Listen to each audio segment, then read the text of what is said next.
Price Lord. கர்த்தருக்கு ஸ்தோத்திரம். இந்த நாளிலே தேவனுடைய வார்த்தை உங்கள் மத்தியிலே சொல்ல இருக்கின்ற இந்த புதிய மாதம் உங்களுக்கு ரொம்ப ஒரு ஆசீர்வாதமான மாதமாக இருக்கும்.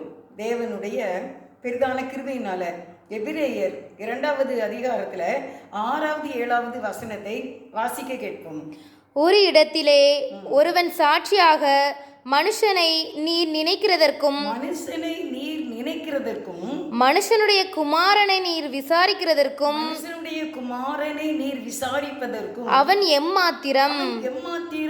தேவன் நம்மை விசாரிக்கிறார் என்று இந்த புதிய மாதம், இந்த ஜூலை மாதத்துல கர்த்தர் உங்களுக்கு கொடுக்கிற வார்த்தை என்ன அப்படின்னா, தேவன் நம்மை விசாரிக்கிறார். நம்மை விசாரிக்க நம்ம எம்மாத்திரம். ஆனால் தேவனுடைய ஒரு கிருபை இறக்கம் என்ன அப்படின்னா, நம்மை விசாரிக்க வேண்டும், நமக்கு உதவி செய்ய வேண்டும், நம்மை காப்பாற்ற வேண்டும். நிறைய காரியங்களில் நீங்கள் தத்தளித்து கொண்டு இருக்கின்றீர்கள். என்ன செய்கிறது ஏது செய்கிறதுன்னு தெரியாத ஒரு சூழ்நிலையில் நீங்கள் இருக்கலாம். உங்களை பார்த்து தான் தேவன் சொல்கிறாரு, நான் உன்னை விசாரிக்கிறேன். விசாரிக்கிறதுக்கு நம்ம எம்மாத்திரம்தான், ஆனாலும் தேவன் விசாரிக்கிறார். 7வது வசனத்தை வாசிங்க.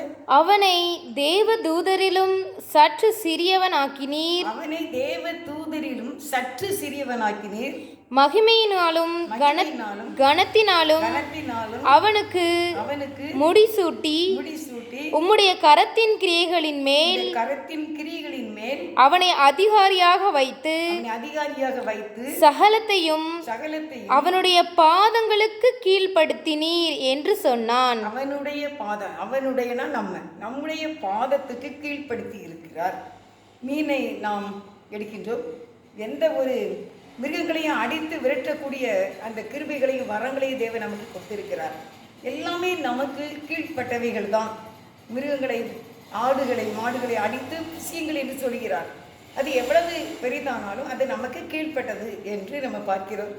நாம் தேவ தூதரிலும் சற்றுதான் சிறியவர்கள்.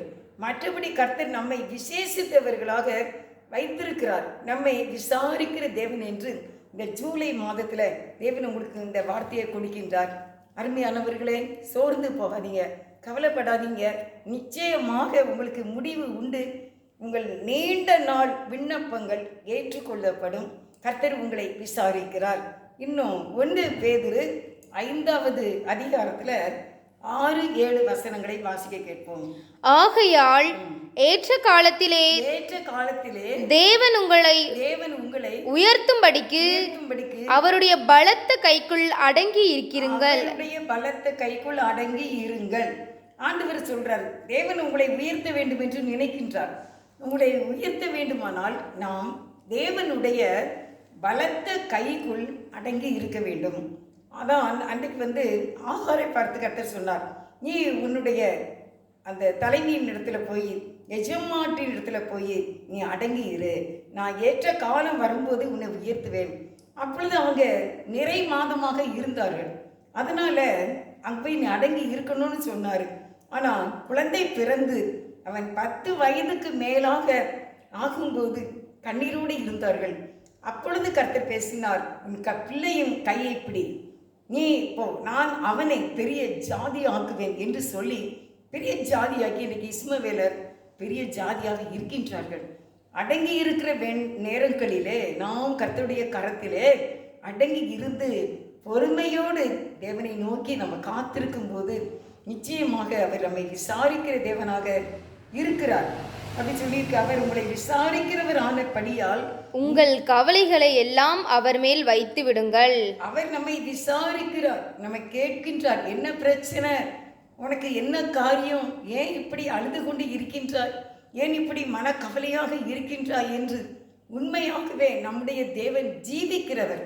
சிலுவையிலே நமக்காக இரத்த சிந்தி உயிரை கொடுத்து உயிரோடு எழுந்ததுனால ஆண்டவர் சொல்கின்றார், உன் கவலையை ஆண்டவர் மேல் வைத்து விடு. அவர் உன்னை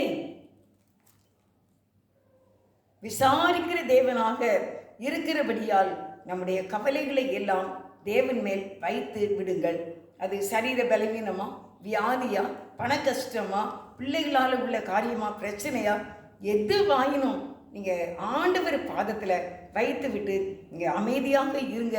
கண்டிப்பாக நம்முடைய தேவனாகிய கர்த்தர் உங்களுக்கு அற்புதங்களை செய்து உங்களை ஆசீர்வதிப்பார். ஜெபம் செய்கிறேன். நேசிக்கிறேன் எங்கள் நல்ல பிதாவே, மே துதிக்கிறேன்.